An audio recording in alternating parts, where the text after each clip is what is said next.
All right. Morning, everybody. Good to see everyone this Sunday morning. The sun's out and it's nice and green after all the rain. Can't ask for much more than that. And just being here this morning in a public place, getting to see all your lovely faces, just adds on to the goodness. It just keeps on going. Well, this morning we're going to continue our study of Psalms. We, of course, have been going through most of them. Obviously, with how big Psalms is, we could do a 4-part study on this. So condensing it down just to 2 parts is already kind of the abridged version. But this morning, we're going to do something a little different. As I was going through our study, the book focuses on Psalm 59. But if you want to be opening up, we're going to start in 52. Because as I was going through this lesson, there was lots of good points that the book makes.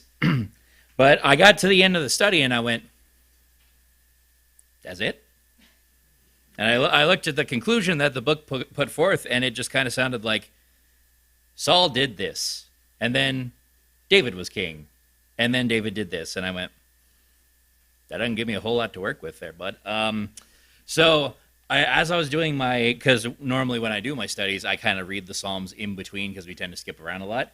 And as I was reading through the Psalms between what our last lesson was and what this lesson was, I could feel the spirit of Baxter imbue me with look, these all have a theme. We can go chapter by chapter and look at all the ones that have similar themes. It's almost like we've spent most of the sermons one book away going through, hey, these all kind of have a similar theme. So this morning we're gonna take a little bit of that energy from Baxter's sermons and put it in class. So 52, if I had to put a theme for the chapters that we are going to study this morning, it is that David is praying for deliverance from treacherous people, from spiritual ambush, to make it a really colorful metaphoric language here. So in 52, it'll all kind of culminate. We'll end up where the book did in chapter 59, but starting out, I want to kind of read through some of them, and you'll start to see the thoughts of David develop. Historically, we're going to jump around a little bit. We're going to see some of these Psalms, they put a specific point of what David was doing, what's happening to David kind of things. And some of them, of course, as Psalms does, we just kind of get, this is a Psalm of David. He wrote it for this person or to this song. But starting out in 52, the title here, Futility of Boastful Wickedness. For the choir director, a maskil, which is just like a type of song, either sometimes focuses on wisdom, sometimes focuses on instruction, but that's kind of what maskil is. A maskil of David, when Doeg the Edomite came and told Saul and said to him, David has come to the house of Ahimelech. So if someone would read verses, in fact, let's go ahead and read verses 1 through 9. If you could just read chapter 52 of Psalm.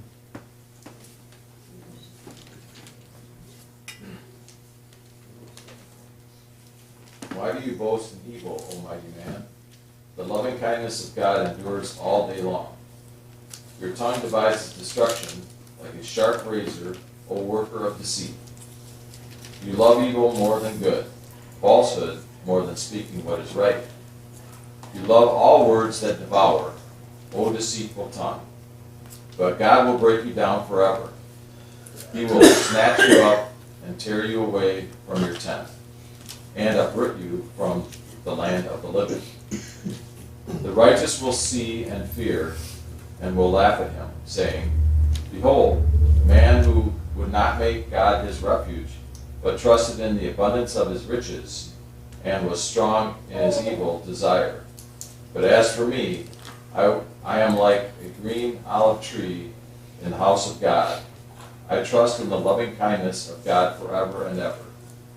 I will give you thanks forever because you have done it, and I will wait on your name, for it is good in the presence of your godly ones. All right, thank you.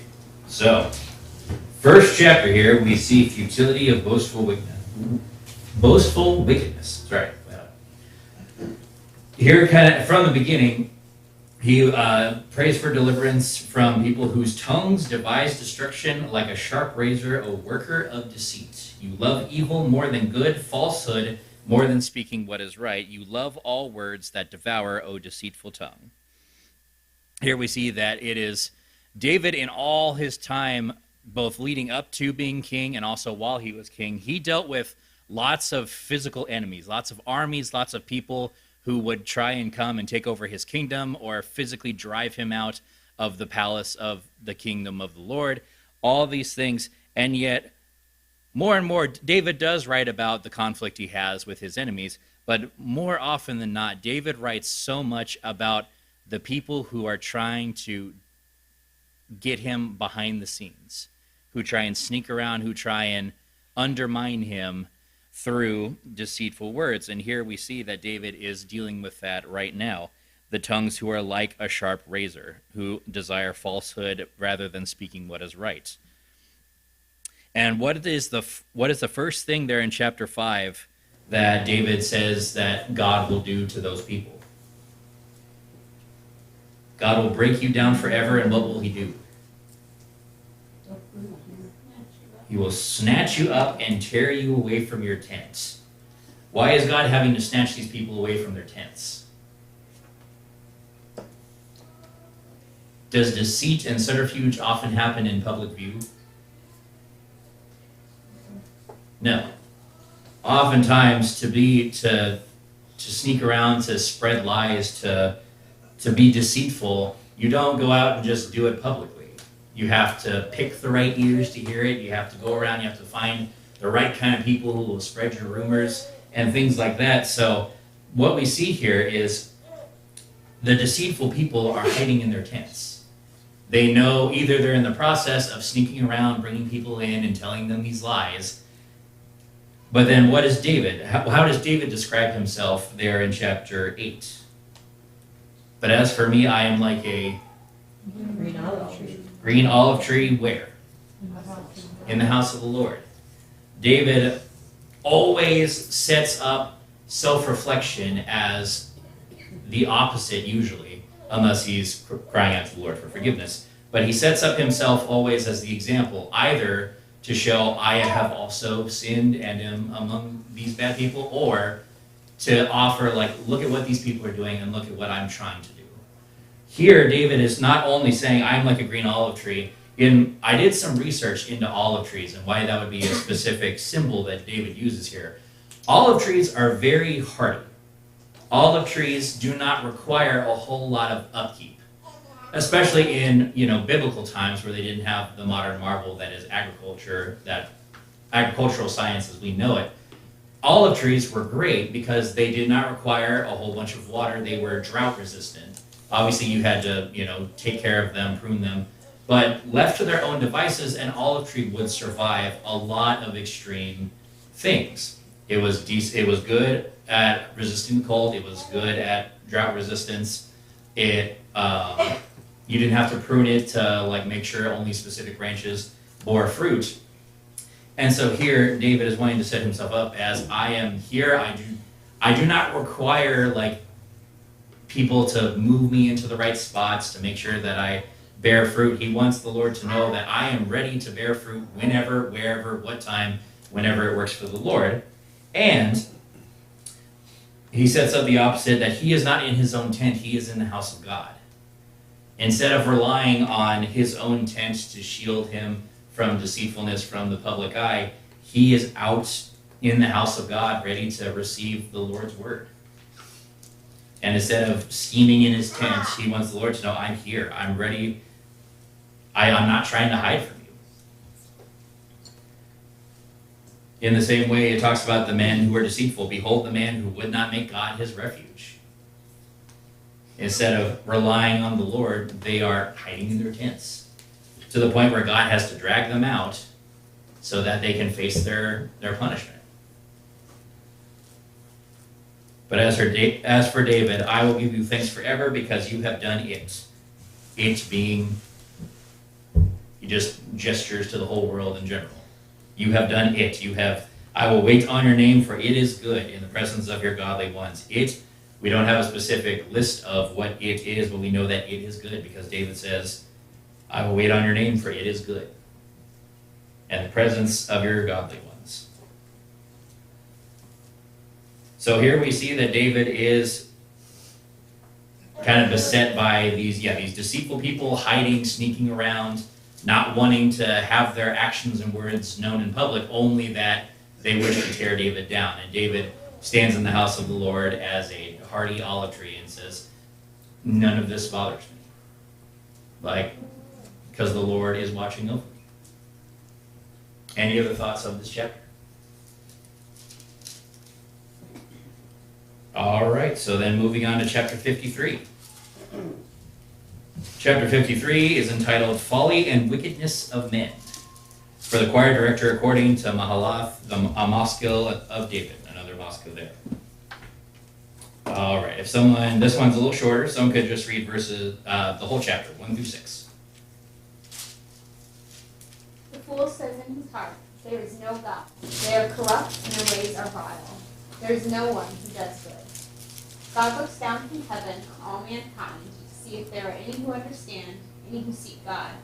Everyone has turned away, all have become corrupt. There is no one who does good, not even one. Do all these evildoers know nothing? They devour my people as though eating bread. They never call on God. But there they are, overwhelmed with dread, where there was nothing to dread. God scattered the bones of those who attacked you. You put them to shame, for God despised them. Oh, that salvation for Israel would come out of Zion. When God restores his people, let Jacob rejoice, and Israel be glad. All right, thank you. So again, we start off with, the fool has said in his heart, there is no God. They are corrupt and have committed abominable injustice, or I believe Carrie's version said vile injustice.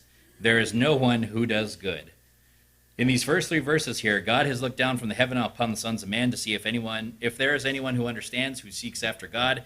Every one of them has turned aside. Together they have become corrupt. There is no one who does good, not even one. I feel like David here is kind of channeling his inner God looking down on Sodom and Gomorrah and talking to Abraham of, Abraham, well, would you save the city if there were 100 good men? Well, yeah, if there were 100 good men, that'd be fine. Then Abraham, well, what if there were 10 good men? Would you save the city still? Yes, if there's 10 good men, then we'll save it. Well, what about one? If there's one good person, can you save Sodom and Gomorrah? And the Lord says, if there's one good man, sure. But as Abraham comes to find out, and here as we're seeing, that he is in the midst of the feeling of like, right now God isn't seeing a whole lot of people who understand. There's no one who does good. Every one of them has turned aside. Together they have become corrupt. There is no one who does good, not even one. I like the verse where it says, there they were in great fear where no fear had been, for God scattered the bones of him who encamped against you. We see here that the example that David gives is people are making a big deal are making a problem where there is no problem. They're spreading discourse where there wasn't discourse to begin with. And in that way, that is kind of, I feel like, the object here that I wanted to focus on is making something out of nothing, making a mountain out of a molehill. Oftentimes, we like to think that our problems are the biggest problems, that something inconvenient that's happened to us it sends us off the rails and we spiral into thoughts of, well, this bad thing is happening, and it can go lots of different ways. It can go into like, I've done something that's worth it, that I've somehow deserved this inconvenient thing, that I've brought this upon myself. There are, others who are seeking to cause inconvenience to me, kind of a deal. But here we see, as David is trying to warn us against, is making something where there is nothing, is sometimes understanding that an inconvenience is just an inconvenience. Weird and bad things happen, and that's not because necessarily the Lord has caused, the door to close on our foot or to stub our toe on the table walking by, or even for a misunderstanding among friends, among family, whatever it might be. We can't, in the same way, we can't go into our tent and kind of shut ourselves away and start to roil in those feelings of either resentment towards the thing that has happened or fear that somehow God is after us. In this way, David wants us to know that have the workers of wickedness no knowledge, who eat up my people as though they ate bread. That there is just sometimes bad things that happen. Yeah. I think nowadays, too, because of all the stuff that's going on, that we can look at this verse and say that people are saying, fool, there is no God. And you can get yourself to the point that you think, well, there's just nothing good in this world happening at all. But you have to step back and realize that there are a lot of good things and have to seek those things out. I mean, if you watch the news all the time, you only get all the negative that's there, which is sad. Or if you watch something else and that kind of stuff, and it can play with your mind, therefore you need to step back and really think that, God is in charge and He is taking care of all of this stuff, and then go to, other sites that show that, here's all this good, this church did that, the church did this, this happened, or this police officer did this, and you can find really good things that are happening in our world. Yep. Yeah. Divisiveness gets views. Dirty laundry grabs attention. That, in our world today, we sometimes like to, just, the media wants us to focus on just the negative, on something that the other side has done, that this other group of people has done. And like you said, we have to take that step back and realize that we live in a country that lets us publicly meet like this, that lets us have the freedom to say what we want to say. And, with the freedom of speech comes the freedom to know that not everything that's said publicly is okay to say, but we have that freedom to do that. And that even in our modern time, where we enjoy those freedoms, not every country, not every group of people has that. Not all Christians in other countries are allowed to even meet in a public building like this. That, yes, there is bad that happens, but there is also good. And unfortunately, we sometimes have to dig to find the good, but there is good. No matter how bad, no matter how desolate they try and make you feel, there is good. Know that if you just go outside your tent and take a look at the world around you, you will find good. You don't have to dig too hard, Right. Just shut that tube off and get outside. Yeah. I mean, they got some beautiful parks in the United States. We can move about freely. It's just, there is good in this world, but unfortunately, they do focus on the negative. And that's Yep. unfortunate. Yeah. That's kind of the two-sided coin, isn't it? The bad is brought to you, but you have to go out and look for the good. And that's just part of being human, is not letting yourself sit down in that pit and let them pile that negativity on top of you. You have to crawl out of that hole and find the good, because that's just what the world does. It piles up negativity, and like we're commanded here, we thankfully have a book that gives us the instructions of how to find the good. But at the end of it all you got to do is look for the good. And David almost always does that in his Psalms, because you notice almost every Psalm ends with an exaltation of God. Oh, that the salvation of Israel would come out of Zion. When God restores his captive people, let Jacob rejoice, let Israel be glad. He almost always ends on the Lord is good. If you want to find the good, look to the Lord. Isn't that one? Yeah, any other thoughts over chapter here? Yeah. It's interesting you just said that. I was just reading this week, somebody was saying that like all of the Psalms except for just a couple end with some kind of praise. Yeah. And I didn't check all that, but I didn't read through them again this week. But. As I've read so far, I have maybe read one where he doesn't end with a direct, like, praise be to the Lord, or the Lord will deliver us, or something of that matter. And he doesn't end on a negative note either. He just had a very specific point to make, and it kind of ended there. Yeah. Is David always wants us to remember that there is a time for observing the negative, for, analyzing what is happening in the world, analyzing what your feelings and how you feel. But at the end of it all, God is still God. That God still loves us and God still watches over us. And with the Psalm, he makes that a really good example of, I've just talked about a whole lot of crap going on in my life, but remember, I still have faith in God. All right, moving on, chapter 54.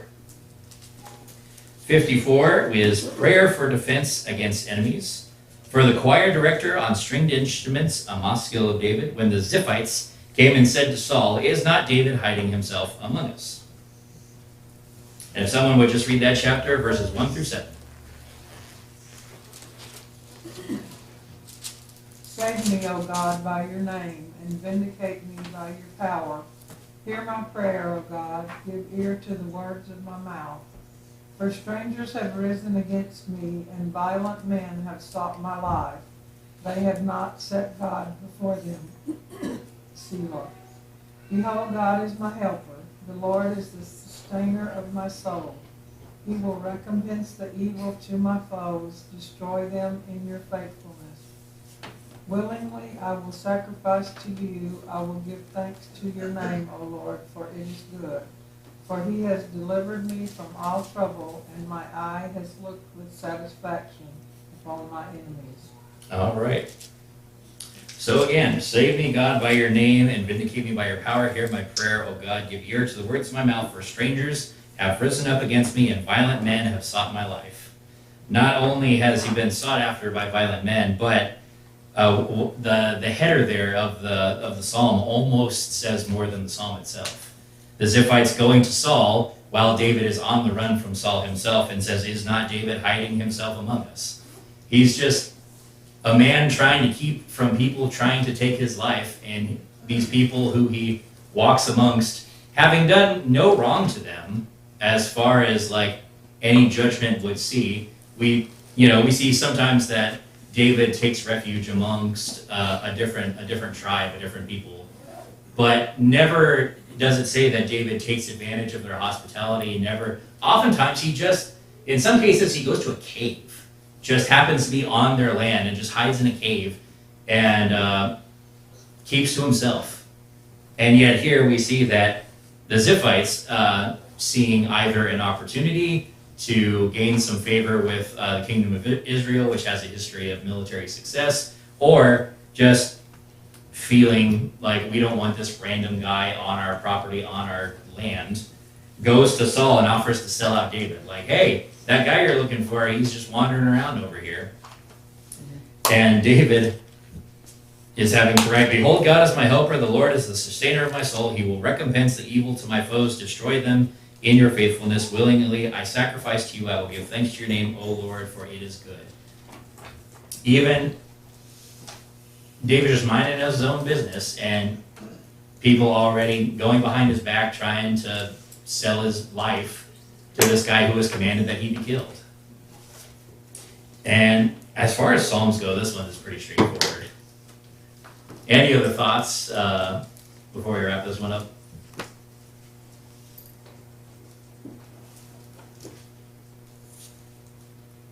All right, so here we're seeing David, deal with more deceitfulness, more underhanded tactics. Moving on, chapter 55. Chapter 55, prayer for the destruction of the treacherous. For the choir director on stringed instruments, a Maskil of David. And for this one is a little longer, so if someone could read verses 1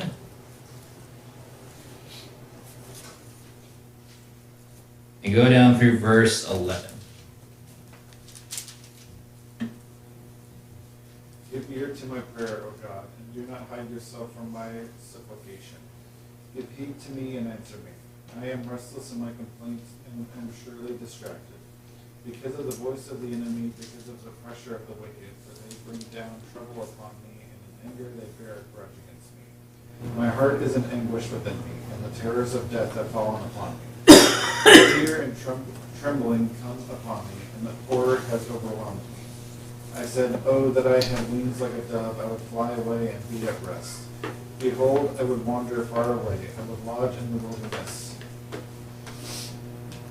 I would hasten to my place of refuge from the stormy wind and tempest.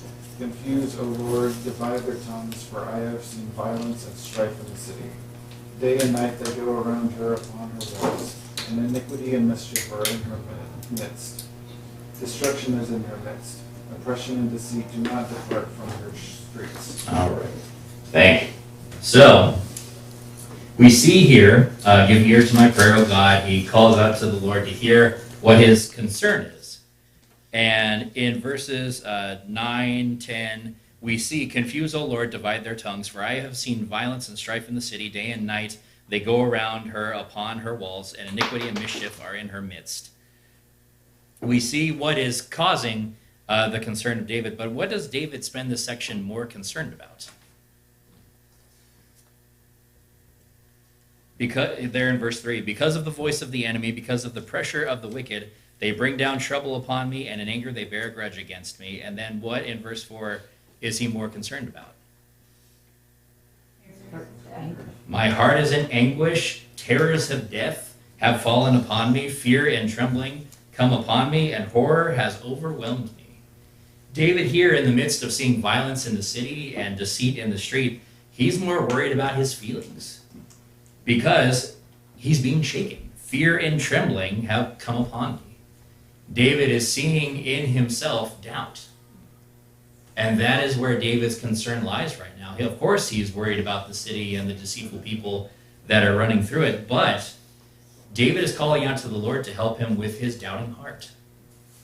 My heart is in anguish, the terrors of death have fallen upon me. He says, I said, oh, that I had wings like a dove, I would fly away and be at rest. Behold, I would wander far away, and I would lodge in the wilderness. In our many examples, sometimes, we can think about the fact that, some of the things that we see biblical people deal with, we're like, I can deal with that. I don't know. David goes through a lot more stresses than a lot of people go through in multiple lifetimes. I mean, just dealing with, from a young age, the kid's just minding his own business, tending his flocks, and the calmest thing that happens whenever he's a shepherd is he has to fight lions and bears. And then after all that, he's like, cool, I've dealt with the animals that are trying to kill my sheep. I'm going to settle down now. Nope, now there's war. Now the Philistines are coming, and his brothers are all gone, so he's having to watch the sheep by himself.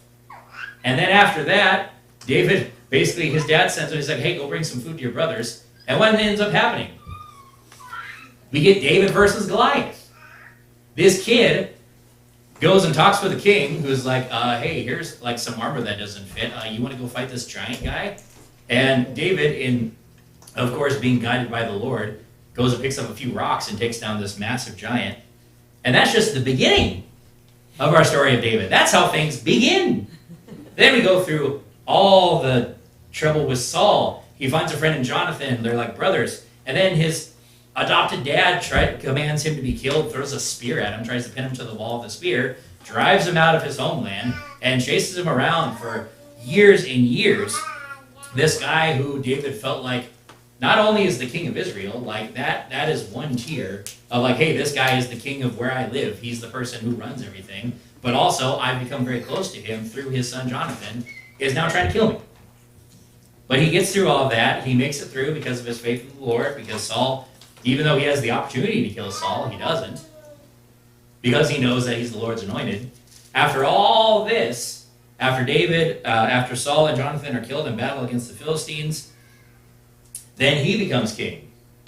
And that doesn't make things any better.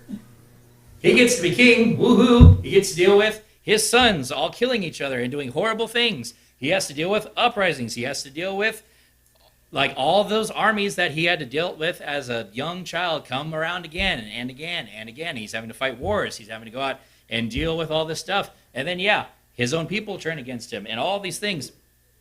As if being king wasn't stressful enough, having to be in charge of everything, he deals with all this stuff that we read about. And I don't think I could deal with all that. We look back on history of leaders having to make difficult decisions, and we have to realize that those people are just human beings just like us, and that they deal with stresses, they deal with anxiety, and even though they were able to make that difficult decision, even though David makes it through all of this, he's still just a human being. He has feelings. Yeah, I think I saw a hand over here. I was just thinking, all the things that we have to put up with, we don't ever have I don't think most of us would have someone that wanted to kill us. But several times there was somebody that wanted to kill him, and that's really bad. With all the other things he had to put up with. But then to think that wow, around the next corner, there might be somebody that's gonna kill me. Yep. You know? Yeah, to be in a position of power means that there are people who don't want you to be in power, who want your power, who want your position, who want the things you have access to. And yet, here, David dealing with armies, dealing with people turning against him, where does his concern mainly lie? After all that, he wants to make sure his heart's in the right place. He wants to calm his heart that is in anguish within him. He wants to be free of the terrors of death. And in that way, after dealing with all that stress, sometimes when you yourself have dealt with stressful times at work, something's not working, you're trying to repair something, you just wish you could fly away from it all. Oh, that I had wings like a dove, that I could fly away and be at rest. Behold, I would wander far away, I would lodge in the wilderness. This coming from someone who has lodged in the wilderness. At one point, David hides in a cave, I believe it's in the Philistine land, and he goes and lives by himself in a cave to the point where the Philistines think him a crazy man. And they say, who is this man that foams at the mouth? Is that the guy that like all of Israel is talking about, that Saul is hunting after? He would hasten to a place of refuge from the stormy wind and tempest. Confuse, O Lord, and divide their tongues, for I have seen violence and strife in the city. All this that David wants to prioritize himself. That he knows that there are things that are outside of his control. Even he, the king of Israel, there are things that are outside his control. That he cannot change, that he does not have the physical ability to grab someone by the ear and say, hey, stop being deceitful. But he can control himself. And so here he calls for help from the Lord to set himself right. And so continuing on in this chapter, someone could finish out the chapter verses 12 through 23. For it is not an enemy who reproaches me, then I could bear it. Nor is it one who hates me, who has exalted himself against me, then I could hide myself from him. But it is you, a man my equal, my companion and my familiar friend. We who had sweet fellowship together, walked in the house of God in the throng. Yet death comes deceitfully upon them. Let them go down alive to Sheol. For evil is in their dwelling, in their midst. As for me, I shall call upon God, and the Lord will save me. Evening and morning and at noon I will complain and murmur, and he will hear my voice. He will redeem my soul in peace from the battle which is against me. For they have many who strive with me. God will hear and answer them, even the one who sins and sits enthroned from of old, from whom there is no change, and who does not fear God. He has put forth his hands against those who were at peace with him. He has violated his covenant. His speech has smoother than butter, but his heart was war. His words were softer than oil, yet they were drawn swords. Cast your burden upon the Lord, and he will sustain you. He will never allow the righteous to be shaken. But thou, God, wilt bring them down to the pit of destruction. Men of bloodshed and deceit will not live out half their days, but I will trust in thee. Thank you. So here we kind of see David set out kind of what we've talked about. For it was not an enemy who reproaches me, then I could bear it. David has dealt with enemies, has dealt with, opposing armies before. That is something that he's familiar with. But what is it that has turned him so? But it is you, a man my equal, my companion and my familiar friend who I had sweet fellowship with together. Together we walked in the house of God in the throng.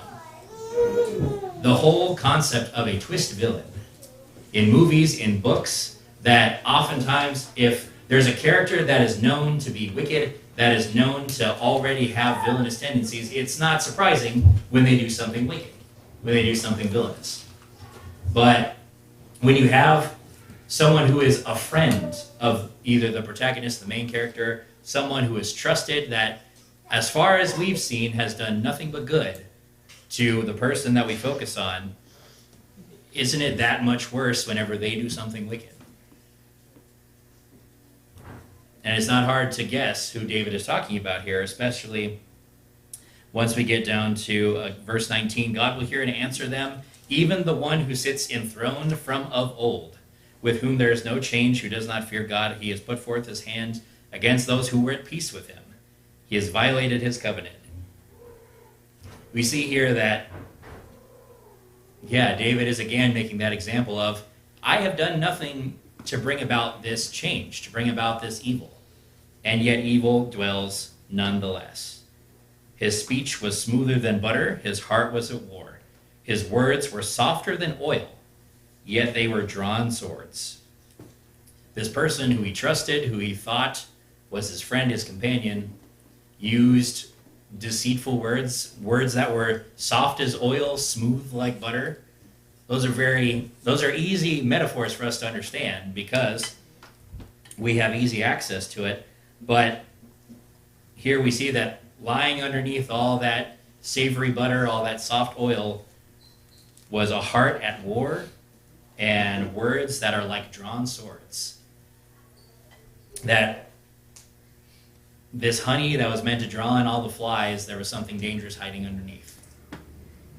And so David makes the implication, cast your burden upon the Lord and he will sustain you. He will never allow the righteous to be shaken. When he talks about the deceitful ones,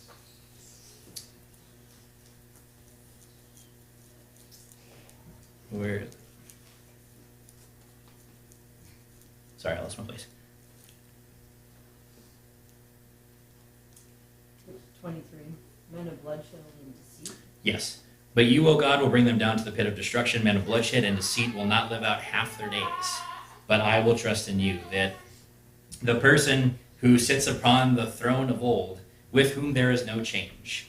We remember what kind of got Saul into all this trouble was he did not obey the commandments of God. He commanded Saul, go and destroy this kingdom entirely. Do not save any part of it. Not the king, not their goods, not their treasures. Whatever it is that is in this kingdom, I command you to destroy. And Saul destroys most of it, and he saves the king, and he saves some of, the good things as a tribute to God. You remember when Samuel comes, I can just imagine from a distance, you just see Samuel in the background stomping his way towards Saul. As Saul is, trying to make an offering of this to the Lord, but again, we see Saul thinking he knows better than the Lord. He's commanded to do this thing, and he doesn't do that command in the name of trying to make sacrifices to the Lord. But if you remember from our study last week, the Lord doesn't necessarily command of his people, the sacrifices and the fattened calves and things like that. The Lord just wants to be listened to and to be obeyed.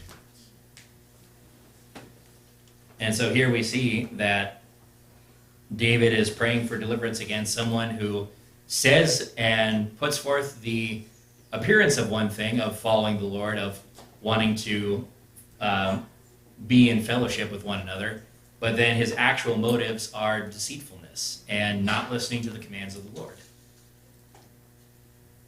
And he ends there, but you, O God, will bring them down to the pit of destruction. Men of bloodshed and deceit will not live out half their days, but I will trust in you. David comes back around again that these deceitful men put their priority upon themselves, upon what they think they have to do, and yet I, David, will trust in the Lord and his ways. Yeah. I think we can somehow compare ourselves to David and how he felt when this friendship was broken. If any of us, especially in school, had a best friend and all of a sudden a new person came in or whatever and they decided they wanted to be their friend and they didn't want you as a friend anymore and they talked about you, it's heart-wrenching to you at that time. So we can understand, David and how he felt that way and, being upset to the fact that, here Saul is, like you said, almost like a father to him and then all of a sudden this is just, gone. Right. And his reaction to being betrayed, he had these feelings of doubt, this turmoil within himself, but then given the chance to carry out physical retribution against that person, what did David do? he made sure, he took a piece of his cloak to, be able to logically reason out, hey, I've done you no wrong. Here, look at this. But David wanted to make it clear, I am not the judge. I am not the angel of death who comes to punish those who have sinned. That is the Lord's job. Even though there's probably no more justified situation that David would have good reason to carry out physical retribution against those that have wronged him. And even so, David, as we've seen in these Psalms, lets go of all feeling of self-importance and sets the example for we have to rely on God. God is a just judge. Whatever happens here on this world happens. And we try to do the best we can. We try to avoid evil. We try to avoid wickedness. But wickedness will persist nonetheless. Wickedness will happen whether or not we try and stop it. We can stop some, but we can't stop everything. And like in the previous chapter, David knows that there are things he cannot control himself. But he knows how he can view the things that happen, how he can control his own emotions. And so here we see that David, at the end of it all, says, God is in control. I will put my trust in you. Those who are of bloodshed and of deceit will not live out half their days, but I put my trust in you. All right, and then we'll skip forward a little bit, but in chapter 59,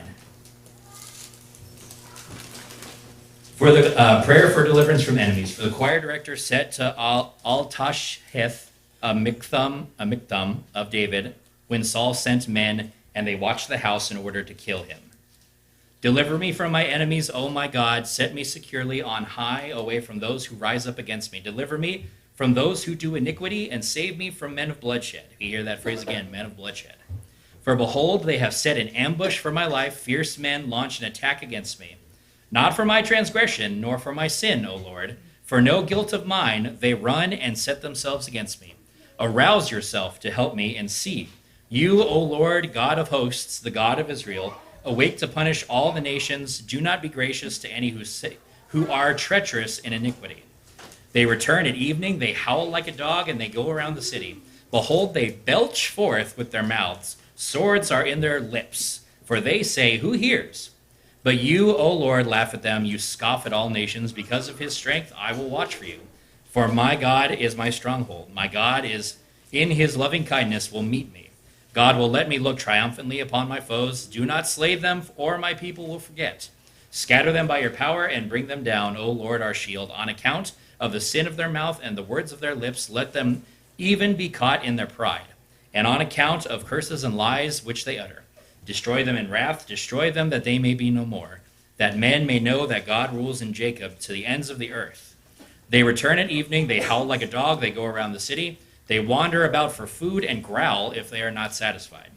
But as for me, I shall sing of your strength. Yes, I shall joyfully sing of your loving kindness in the morning.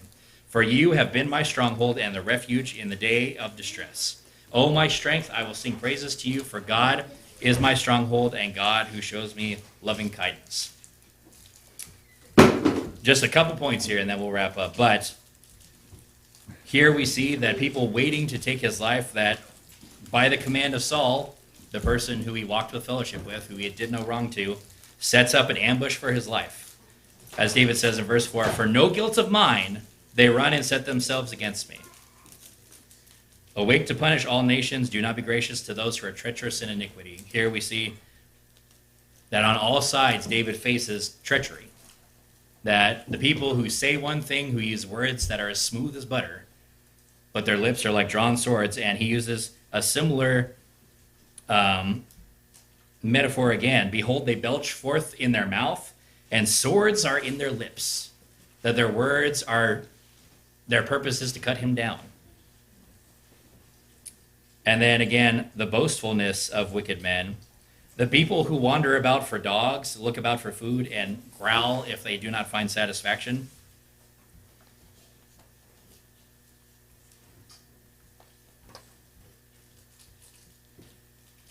it's interesting that David uses it twice. It says they return at evening. They howl like a dog and go around the city. Makes me think of the phrase, the dog that returns to its vomit. Also found in the Bible, but here we see that like a dog returning to its vomit, the wicked are returning to their wickedness. And yet, as for David, I shall sing of God's strength. Yes, I shall joyfully sing of your loving kindness in the morning, for you have been my stronghold and a refuge in the day of my distress. O my strength, I will sing praises to you, for God is my stronghold, the God who shows me loving kindness. In our study today, we must always remember that wickedness happens, and that sometimes it happens to us, sometimes it happens to those we know. But also we have to remember to take a step back, remember to find the good, help those who are going through hard times, who are going through times of being beset by wicked people, by dogs who wander around in the evening and growl whenever they're not satisfied. But always remember that they're just dogs. It's just things that happen in our lifetime. Know that we are still fortunate to have the Lord watching over us. That no matter what evil comes, don't let it swallow you up. Don't let that hole of negativity make you think that there is nothing that can be done. But know that the first step towards getting out of that hole is looking to the Lord and just reaching out a hand, and he will pull you up. Any other thoughts before we wrap up? All right. Thank you all for a wonderful class.